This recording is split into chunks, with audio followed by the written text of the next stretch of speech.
Hey everybody, we have our first guest interview going on. This is Tonya Harbottle from the Chicago Public Schools. I know Tonya because I don't remember not knowing Tonya. We grew up together and we went to school together, and then she went off to one school and I went off to another, but we've remained BFFs throughout the years. So she's trying hard not to laugh about that.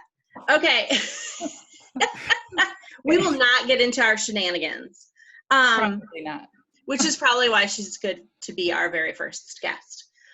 Okay, so Tonya, tell us about why you chose education and how you ended up in Chicago Public Schools where you are. Okay, how I chose education, I'm going to be really honest and say I don't know. I just knew that sometime in high school I knew I wanted to be a teacher. I don't have like a big moment where it like something magical happened. It was just, I just sort of remember like that's just what I wanted to do. I thought little kids were adorable. I was like, oh, I want to teach kindergarten or first grade or second grade, and that's what I'm going to do. So I went off to college and graduated. So how I ended up in Chicago was in college, I always knew I wanted to move here, but I went to school in Michigan, and then I graduated, and then I didn't move here and got married and stayed in the Grand Rapids area. And eventually we were like, you know what, let's just do this. So I came to Chicago Public Schools. Some people think that's scary. It was not at all. And so here I am. I've been at the same school for 13 years and just switched to new schools this year. I started as a SECA, which is just a special education classroom assistant, for 1 year. Learned so much about inclusion, stayed as a gen ed teacher at that school. And I'm already totally off the question. But after teaching second grade for 2 years, there's always like scary budget things happening in CPS. So I was just like, I don't care what I teach, I just want a job. So my principal at that time, after 2 years of teaching second grade, moved me to fourth grade, which was terrifying to me as somebody who thought I only wanted to teach primary grades, but I absolutely loved it. Taught fourth grade for, I don't even know, a lot of years. Went back to second grade the last 2 years, and I was like, oh yeah, I totally am an intermediate person. And now I'm back in fifth grade this year, and I'm super excited. I just think that it's important to like stay open to trying things that you don't think you'll like, and you might find something that you love even more and realize you don't really love what you thought you did. That brings up another one of the questions that one of my students had about what is some advice you'd give to somebody who isn't completely sure what grade they want to teach? I would say, so when I was like in college, because I thought I was absolutely going to only teach in primary grades, all my observations and volunteer hours and all those in the classroom things that you have to do in your undergrad, I always went to like K-2 classrooms. So I would say make that experience as varied as you can.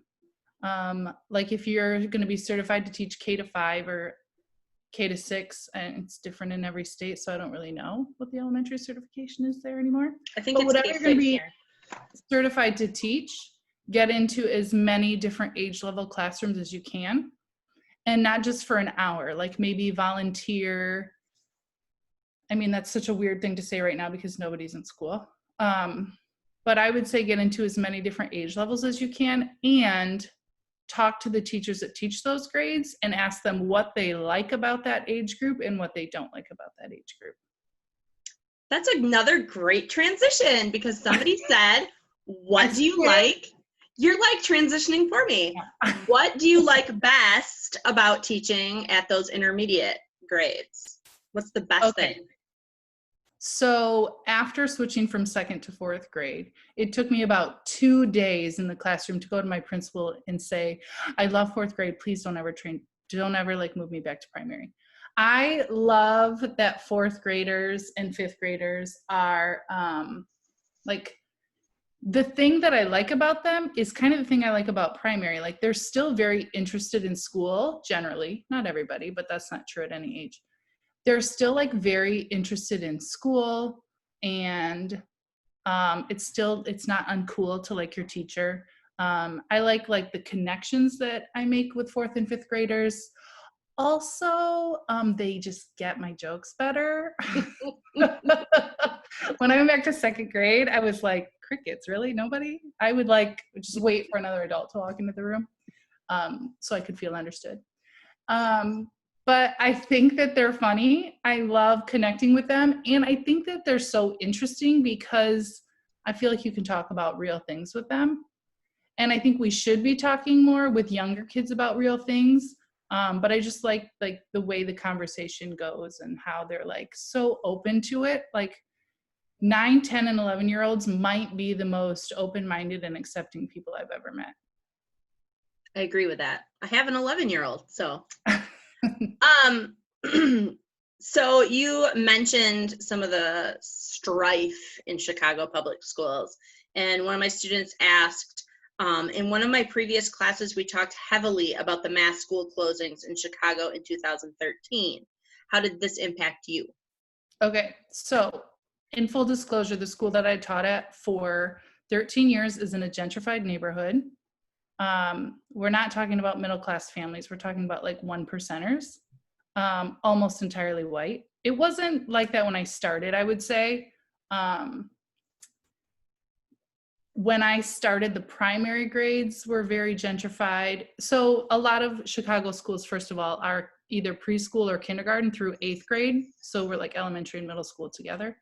And the upper grades, like 4th through 8th, was not gentrified. So it was like seeing this kind of shift within a school was really interesting. So for the most of the time that I was teaching there, the classrooms that I taught were not diverse at all. My school was not impacted at all by the school closures. In fact, I live and teach on the north side. I still do. The school that I'm at now is much more diverse and kids with a lot higher needs, but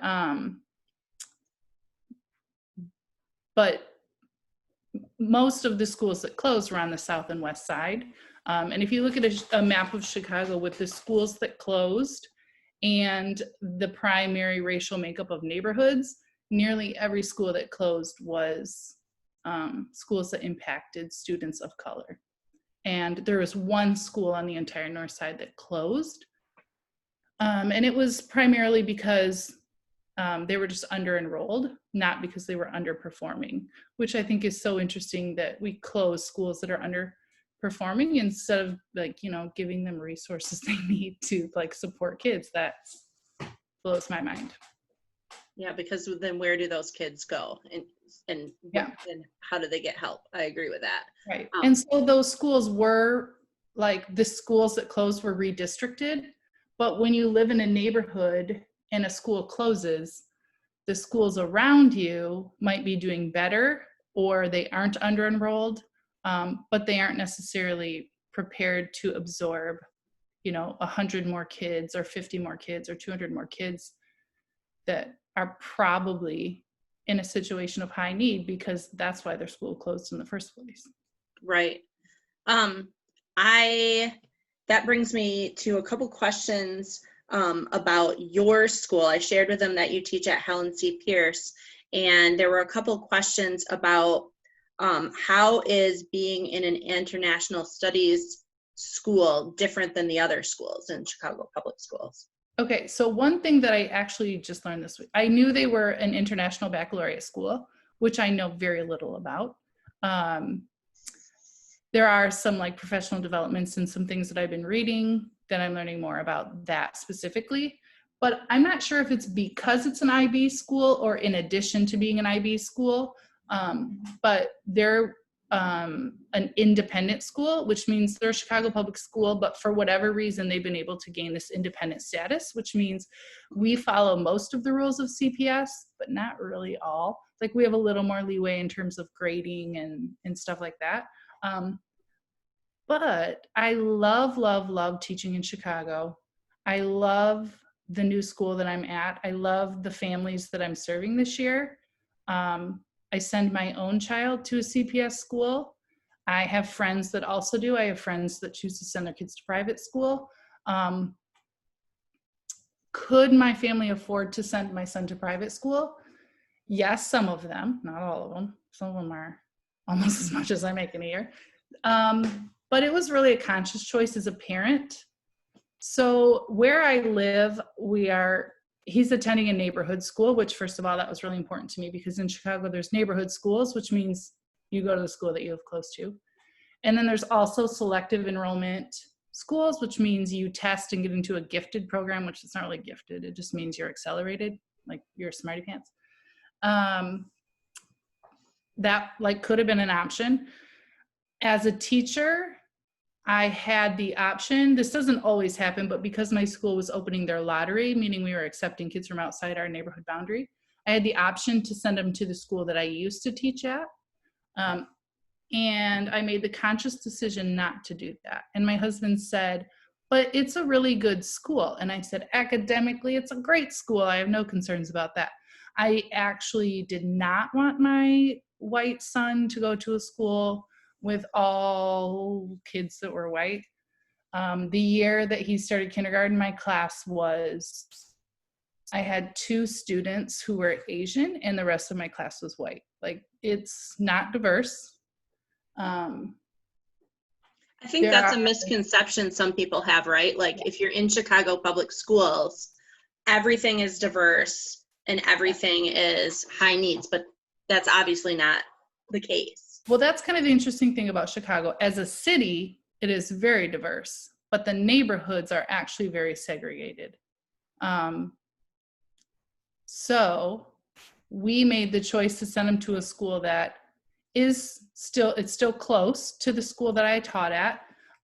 It is still diverse, and it's also very under-enrolled.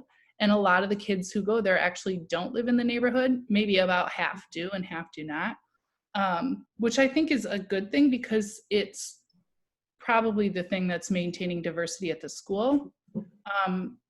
His school boundaries also happen to encompass one of the only housing projects that's still on the north side, although the housing project that used to house hundreds, maybe thousands, hundreds of families now maintains units for only 25 families. And the city has sold that to a private developer. So that will probably only be the case for about 10 more years, right? So they get a tax break from the city for maintaining these like affordable units for a certain amount of time. So it's also maybe one of the reasons why a lot of people in this neighborhood choose to not send their kids there. So there's a million Catholic schools nearby that are affordable that people just choose instead. In terms of academic quality, they're about exactly the same. The big difference is dealing with CPS as a whole and sort of the red tape that I call it in central office is sort of a nightmare as a parent and a teacher. But I think it's worth it just because I think public education is important, not only as a teacher, but as a parent. Like I want my child to be in a place that is diverse and not everybody looks like him. Not everybody has the same family as him. And I don't think coming to Chicago automatically gives you that. Like the school that I was at before is one of the reasons that I left is I thought if I wouldn't choose this for my child, why am I choosing this for my own 30-year career? But I was also very careful about leaving because in CPS, the grass is always greener. There's a lot of crazy administrators here, and I wasn't gonna like leave to go somewhere that I'd be like, why am I at this school? Why am I dealing with this administrator now? So my move to Pierce was very intentional. And it was literally the only resume and interview that I did last spring. Nice. So thank God I got the job because otherwise I'd still be stuck at my other school. It's not a bad school. I loved the teachers that I worked with there. I loved the students in my class. But they have a lot of work to do in terms of diversity and inclusion, which is also very funny because one of the reasons I learned a lot about inclusion at that school in terms of kids with special needs. But 3 principals later, it's kind of changed a lot in that respect, which is also another reason why I left. Special needs brings me to the topic of a bunch of other people's questions, because I mentioned your certifications and stuff. So people, students want to know what influenced you to get your special education endorsement and your behavior specialist, whatever it's called, because I don't know. I don't know either. I know. Well, it's different in every state. Yeah. So I have a professional educator license, and then my endorsements are, I'm still under the old K-9 self-contained. So I could teach ninth grade only if it was a self-contained classroom. Like I taught all subjects to ninth graders, which is insane. We don't even have classrooms like that. But now I believe it's K-6. So that's like my like general teaching certificate. And then I got an endorsement, which is, it's like an add-on. So because I got my master's in, this is literally the name of my program, content, knowledge, and pedagogy for elementary and middle school math teachers. Put that on your resume, am I right? I know, it's crazy. So because I got my master's in math, is basically how I say it the short way to people, I like couldn't do anything with it unless I also got a middle school endorsement. I mean, it was cool because I was teaching fourth grade math and science at the time. So like I found it beneficial, but in terms of if I were to ever go teach somewhere else and wanted to stay with like a math focus, I needed to like have a middle school endorsement. So quick before the state changed the middle school endorsement rules, I quick got the endorsement so that it fell under the old stipulations because the new ones are a lot more intense. So I got a middle school endorsement, which means now I can teach math in 5th through 8th grade. Then last year when I got, no, 2 years ago, it's a new school year and I keep forgetting. I know, I do. 2 years when I got moved from 4th back to 2nd grade is when I decided to, I was bouncing back and forth between an ELL endorsement or an ESL endorsement and an LBS one. So I started my ESL endorsement, which is just English as a second language. I did that endorsement. And then the last school year, I was like, do you want me to tell the truth about this? Yes. Okay. Do it. They want to know. I'm a teacher who's always taught in inclusive classrooms, right? So I'm the gen ed teacher who co-taught with a special educator and had students in my classroom who had IEPs. Same. That's me. So, at the middle school level. Yeah. So I was like, how do I, my principal at my last school, who she was not my favorite person. I found that she did a lot of things that were at best unethical, at worst possibly against the law. I was like, her contract got renewed and I was like, I gotta go. I feel like in public education, we're advocating and fighting for our kids all the time for resources and blah, blah, blah, you know.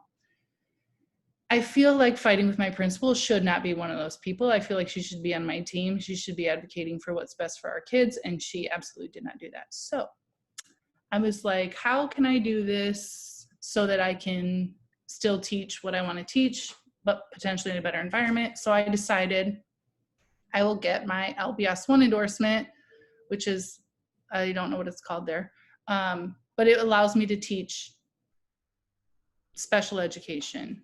I think kindergarten through age 21, does not include preschool. So I did that last school year. The other interesting thing about CPS is we have something called open transfer, which means as a teacher, if I find a job at a different school in Chicago Public Schools, I can't just tell my principal I'm moving schools. I'm like quitting and going to work over here. You have to have their permission to leave unless it's these certain 2 times a year that's open enrollment. So I called her on my birthday when I got the job and said, peace out. She pretended to be nice and said, I didn't know you were getting your special education endorsement. We're actually hiring somebody. And I was like, nope, I'm out. I didn't tell her what she was. I'm done. So I originally actually at my new school got hired to be a diverse learner teacher. But with remote learning and everything happening, a teacher that was on maternity leave decided to take a full year. So my principal called and said, I know I hired you to be an LBS. I have this 5th grade math and science position open. I actually think that will be harder to fill, which is crazy to me. But you have the appropriate endorsements. would you be willing to do it? I said, I will do either.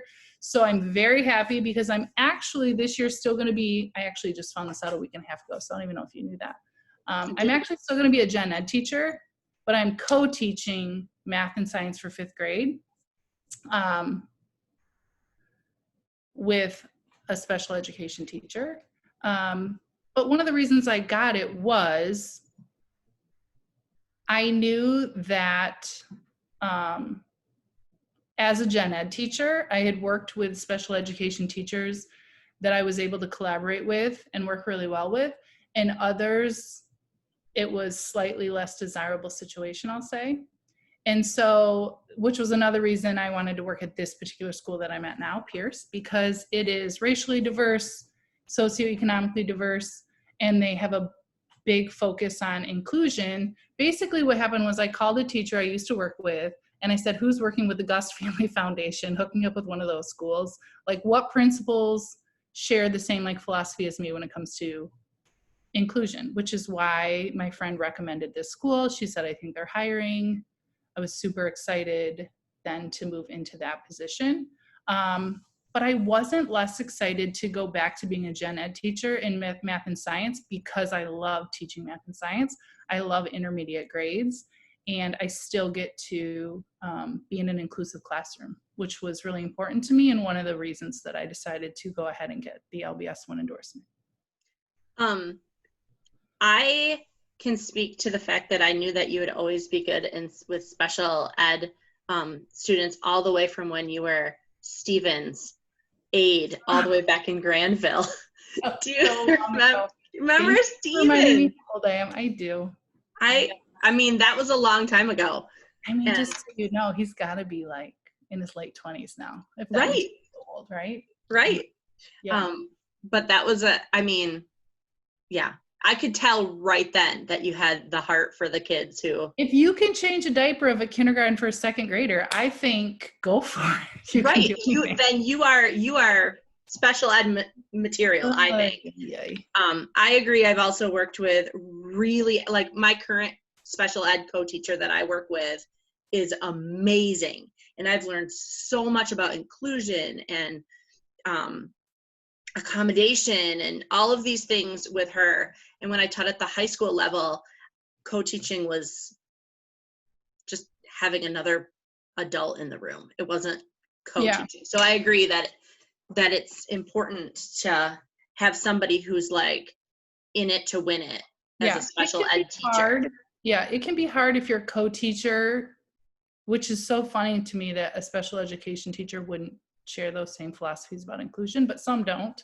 I think a lot of it depends on people's experience and just like what level of, like everything I know about inclusion, I learned none of it in college. Like I learned all of it from the school that I was first at because they had a principal who believed in it and supported it. And that's the number one indicator of how successful inclusion will be at your school, right? It's not even teacher buy-in, it's admin buy-in.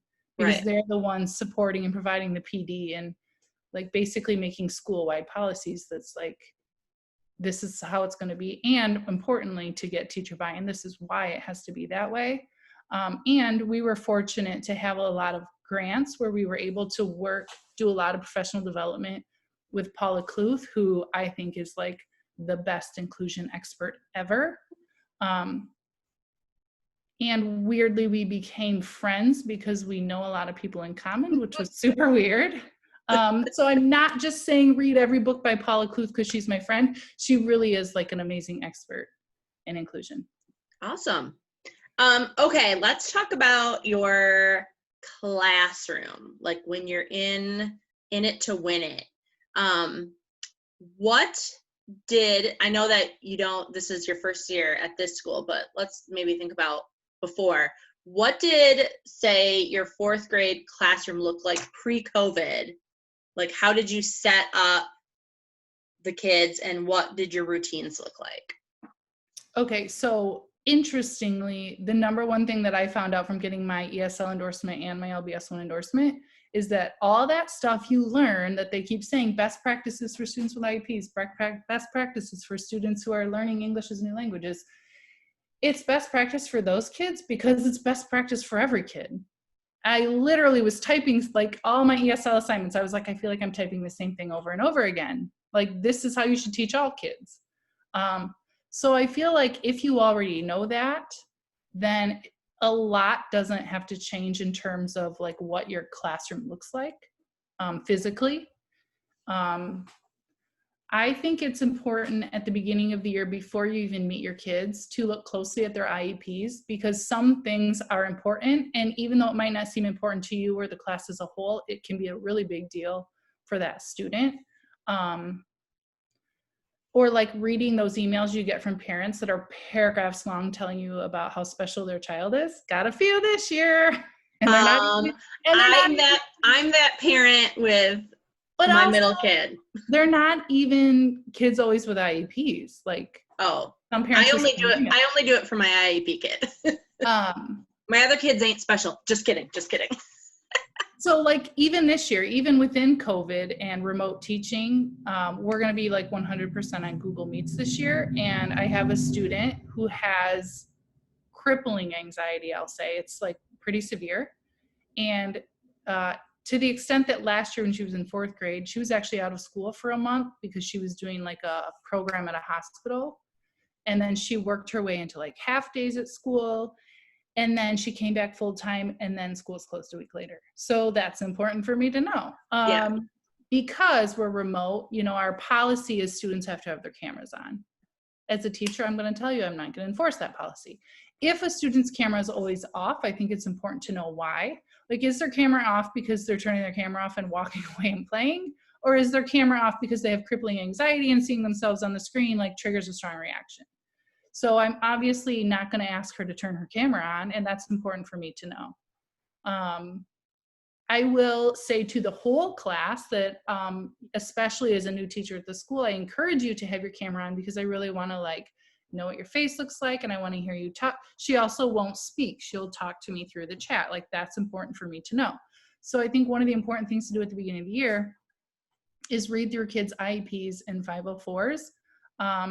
I was on a meeting this last week with a teacher, and she's like, well, what's the diagnosis? But what's the diagnosis? I don't really care what a kid's diagnosis is. I care what are those like accommodations and modifications that I should be, one, expected to expect from the special educator I work with, or like things that I need to reinforce when that special educator might not be in the room. And it could be something as simple as like the way that a student's desk is set up, or if they need a desk that accommodates not even something so extreme as a wheelchair, but like kids who need wiggle seats, or kids who need TheraBands on their chair, or which, by the way, I bought a whole roll of it on Amazon like 2 years ago, put it on every kid's chair. Best investment ever. In thinking about, you know, from whatever age kids you're teaching, the way that kids will move around the room and the access that they'll have to materials. So like I had another student, this was a while ago, who would get really upset and would tear the room apart, like bookshelf, like knock everything over. You had my child? No. Oh, no. Weird. But I could, if you want me to. You got to move to Chicago though, because I'm not coming back. But just thinking about things like how to, like one thing that I always think about is don't move a kid who's in crisis, move the other kids, right? Like if you see a kid escalating and you can safely get them out of the room, then that's great. But when a kid is in like full-blown crisis, you don't try to calm them down. You don't try to get them out of the room. You don't, right? You have a plan with co-teachers or aides or the teacher across the hall, like, hey, I'm going to send my whole class over to you, and they're going to bring a book and they're going to read quietly in whatever space of your room you're not using. And I will not do that every day. I will do that in an emergency situation only. One, so that other kids don't get hurt, which even kids that don't target other kids, if someone's like, you know, pulling over bookshelves, like somebody could get hurt, even if it's unintentional. So like just having plans for, like last year, I had a student who had an emergency safety plan, and I didn't have to use it all year because I thought carefully about how are we going to set this up ahead of time. Also, last year when I taught second grade, he had been in school long enough that we had appropriate supports in place, which depending on where you teach can be an easy thing to do. In my experience in CPS, it is not an easy thing to do. Kids can go years before they get like the supports that they need. That's a thing too. I've found in my own district, our teachers push for those things for our kids, which also makes the district I work in the go-to school of choice for special ed kids in the area. We also have the regional center for our emotionally impaired kids. But the school district that my own children go in, I really had to advocate for those. And it made me wonder all the time, what do parents do if they don't know that they have to advocate for that stuff? So. Yeah. Which I would say as teachers, like that's our job. I actually did get in trouble. So I had a student who was new the year I was teaching fourth grade. He was new to our school. This kid needed support and had not gotten in. He was in fourth grade. And the mom came to a parent-teacher conference after I went to her work and said, please come. So she shows up. She was talking to me and the other fourth grade teacher because we were also departmentalized when I was teaching fourth grade math and science. And we were talking to her about our concerns, and the mom starts crying and saying, this is what it's like at home one-on-one. This is what's happening. She was a single parent. I don't know what to do. I feel like he needs support. I don't know what he needs. I've got him on a waiting list at Lurie Children's for XYZ. Is there anything the school can do? I am not going to lie to a parent. And I said, yes. And I said, here's the data I've collected. When I shared it with the team, they basically said it's not enough. They said, as a parent, you have a right to ask for an evaluation. Or no, first we asked, like, did he have any evaluations or anything done at his previous school? And she said, no, they told me there was nothing they could do. I said, that's not true. That's a lie. And I basically told her what she was entitled to. And then my principal yelled at me for and I was like, I mean, that's okay, that's fine. I'm not going to apologize for advocating for a student, which again is one of the reasons why I left this school. So I think as teachers, it's important for us to know what parents' rights are, what students' rights are. If you're tenured, that's really helpful. I'm not going to lie. If you're a first-year teacher, I get it. I will say, if you are a first-year teacher and you feel like there are students who need to be advocated for, and you know that it will be a problem if you do it, you need to find yourself a tenured teacher to help you, or your union if you're in a union. That's a bonus to CPS. We have a pretty strong union. For example, there was some completely unrelated things happening last year and the year before, particularly in the primary grades. And as a group of teachers, we were going to file a grievance, and there were one teacher who was not tenured, and she said, I'm not comfortable with this. And we all said, don't put your name on it. Because it would benefit all of us, right? Even if she didn't need to put her name on the grievance. So that's a benefit that I know a lot of people kind of say bad things sometimes about unions and tenure, but there's also a lot of misconceptions about it. And so I think that's a benefit is I will unapologetically advocate for kids, and I will not lie to parents about what their rights are. I think that's not illegal, but definitely unethical. So yeah, that's just an aside, but I think, yeah, and once you're tenured, go for broke, man. Like, no apologies, especially if you know you're right. Yeah, I agree with that. I mean, I'm happy for you to stand up in front of people and say, I don't think this kid should get services, when as a teacher, I can present 400 reasons and how the student is struggling. If you're going to stand up in public against me and say, I don't think this kid needs anything, I'm willing to look foolish in that situation. Yeah. All right. So I want to honor everybody's time. So I have a couple. Because we could talk about this all day. We really could. And I think my students would revolt. My TED Talk. Right. I think they would revolt if I was like, watch this 3-hour chat I had with my best friend about. So a couple like last sort of more, not personal questions as in like, you know, personal questions, but like more personal, like how do you separate school and home? Like how do you not let it overlap? That is something I had to work on for 18 years. So that was another reason I did not want my son to go to the school that I teach at.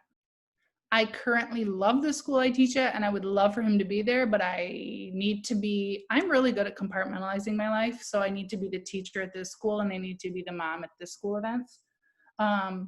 So fortunately, Chicago's a big enough place that we've been able to find a place that we love for him and now finally a place that I love for me. I will say that with remote learning, this was tricky because I am working at home and in the spring, it wasn't so bad because our guidelines were a little bit looser because nobody knew what was happening or what we were doing or like the best way to do this. This fall, it will be a lot harder because I'm basically working from 8 to 3 and my son's school is 8 to 3. So I have my synchronous teaching time where I'm live and you do not like interrupt me unless the house is on fire or you're bleeding out. I'm very fortunate that even though he's only going to be in second grade, he's pretty independent. He doesn't have like learning struggles. Like and I thought in the spring, like this is hard for me. I can't imagine what it's like to be a parent of a child with special needs. Those were the parents we probably worked with the most in the spring, like teaching them how to be their kids' own para was interesting. And just getting them resources like, base 10 blocks, like things that they could use to support their kids' learning. But also with parents working, like that's really challenging. So he's pretty independent, which means I'm going to lock him in his room and be like, good luck. But during my asynchronous time, even though I still need to be available to students because it's not necessarily live teaching on the computer, it's like a G chat, like, hey, I need help with XYZ, then I can jump on and meet with them. But I can at least pop my head in and be like, what are you doing? Stop playing with the dog, get back to work. Like, he does need a little redirection, but doesn't every second grader? So working from home has been really hard. I have decided that if I were at school, I would go early and stay late. So I try to set up a space that's my workspace, and I'm going to go a little early and I'm going to stay a little late. And when a parent emails me at 10 p.m., I am not going to reply. One thing that really helped was I took my school email off my phone. So I had to be signed in on the computer to see it. That was really helpful in the spring. I don't know if I'll do that or if I'll just ignore that little red dot and answer it in the morning. Can't ignore red dots. I have to remove it from my phone. I can't do the red dots either. But if I open it and don't read it, I will not find it back. So I'm trying to just like set office hours for myself, like I'm working and then at a certain time I'm done. I mean, you never, when you're a teacher, you never work 8 to 3, but right. Yeah. Like 7 to 4:30. Right. It was real bad for my mental health in the spring when I had 3 kids schooling from home, a husband working from home. I was trying to teach from home. And I've worked in therapy for years now on doing exactly what you described, compartmentalizing. And all of a sudden it was just all together. Okay. It was especially hard because we weren't just teaching. We were like tech support for parents. We were trying to figure this out for our own selves. Like we were teaching in a new way that we weren't used to. So we were trying to figure out our own teaching, not teaching, but how to deliver that teaching, being tech support for parents, literally almost teaching all parents how to be like assistants because they just think they can give their kids work. And I taught second grade last year and be like, okay, now you're going to do this. And their kids are like, do what? Like, just like the type of support. So it's like teaching parents how to help without just doing the work for them. Right. Because that's a hard balance for parents to strike sometimes. All right, I have a last question, and one of my students actually asked this, but this was going to be my last question anyways, even if they didn't ask it. If you weren't a teacher, what would you be? I used to not know how to answer this question. This is kind of embarrassing. I used to be like, I don't know, I don't want to do anything else. So 4 years ago, we bought our first condo in Chicago, and so for a year before that, so for the last 5 years, I'm on Redfin every single day. And What's like we Redfin? literally just moved this summer. So their condo bought a townhouse. We just moved this summer. And my husband busts me on Redfin and he's like, we just moved. And I'm like, I'm not looking for me. Like, I'm just looking to see what's out there. I would probably do real estate because I love looking at other people's houses. I can see that 100%. Second.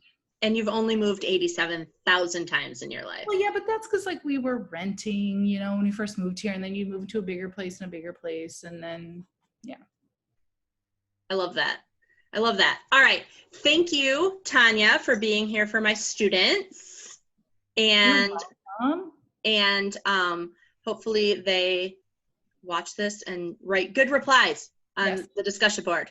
And I feel like I said like a 10th of what I could have said. So if you want to come to my 8-hour TED Talk, right, I'll work on it. You work on that. All right. Thank you, Tonya. Thank you.